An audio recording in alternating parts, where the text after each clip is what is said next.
Hello hello hello மக்களே, இது உங்கள் யாஷ். என்ன பாஸ், உங்க பேங்க் அக்கவுண்ட் நம்பரை இப்பவே ரெடி பண்ணி வச்சுக்கோங்க போல. அதிமுக பொதுச் செயலாளர் எடப்பாடி பழனிசாமி இப்போ அவரோட 3வது கட்ட தேர்தல் வாக்குறுதிகளை ரிலீஸ் பண்ணிருக்காரு.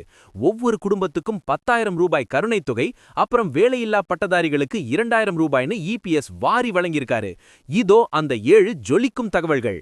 1. திமுக ஆட்சியில் விலைவாசி உயர்வு மற்றும் வரி உயர்வால் பாதிக்கப்பட்ட மக்களுக்கு நிவாரணமாக ஒவ்வொரு குடும்பத்திற்கும் ரூபாய் 10,000 கருணைத் தொகை வழங்கப்படும் என எடப்பாடியார் அதிரடி காட்டியுள்ளார். 2. ஏற்கனவே அறிவித்த குலவிளக்கு திட்டப்படி குடும்ப தலைவிகளுக்கு மாதம் ரூபாய் 2,000 வழங்கப்படும் என்பது அப்படியே தொடரும். 3. வேலைக்காக காத்திருக்கும் பட்டதாரிகளுக்கு மாதம் ரூபாய் 2,000-உம் 12ஆம் வகுப்பு படித்தவர்களுக்கு மாதம் ரூபாய் 1,000-உம் உதவித்தொகையாக வழங்கப்படும் என அறிவிக்கப்பட்டுள்ளது. 4.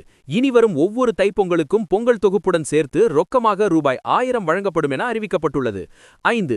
மீனவர்களுக்கான மீன்பிடி தடைக்கால நிவாரணம் ரூபாய் 8,000-இலிருந்து ரூபாய் 12,000-ஆக உயர்த்தப்படும். இது மீனவ மக்களிடையே பெரிய வரவேற்பை பெற்றுள்ளது. 6. கைத்தறி நெசவாளர்களுக்கு 450 யூனிட்டும் விசைத்தறி நெசவாளர்களுக்கு 1,400 யூனிட்டும் இலவச மின்சாரம் வழங்கப்படும் என இபிஎஸ் உறுதியளித்துள்ளார். 7. நடைபாதை சிறு வியாபாரிகள் கூட்டுறவு வங்கிகளில் வாங்கிய கடன் அனைத்தும் தள்ளுபடி செய்யப்படும். இதுதான் இபிஎஸ்ஸின் இன்றைய மாஸ்டர் ஸ்ட்ரோக். பாஸ், இவ்வளவு பணத்தை அள்ளி விடுறத பத்தி மக்கள் என்ன கமெண்ட் அடிக்கிறாங்க தெரியுமா?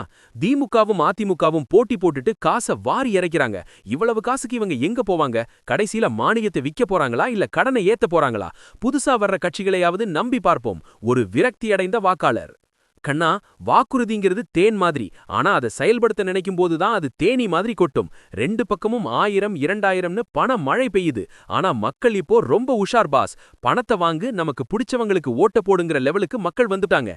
2026ல இந்த திருவிழா வாக்குறுதிகள் எடுபடுமான்னு ஒரு விசில் போட்டு வெயிட் பண்ணி பார்ப்போம் pass. Both giants are bidding high, but the public might just choose a new player this time boss. இந்த 10,000 ரூபாய் வாக்குறுதி பத்தி நீங்க என்ன நினைக்கிறீங்க? அதிமுகவுக்கு இது கை கொடுக்குமா? கமெண்ட் பண்ணுங்க. 2026 தேர்தல் களம் மற்றும் அதிரடி அப்டேட்டுகளுக்கு ஸ்டே டியூன்ட் வித் பிராண்டி செய்திகள். Stay tuned. உண்மையை லவுடா சொல்வோம், குயிக்கா சொல்வோம். This is Yash signing off. Keep watching. Bye bye.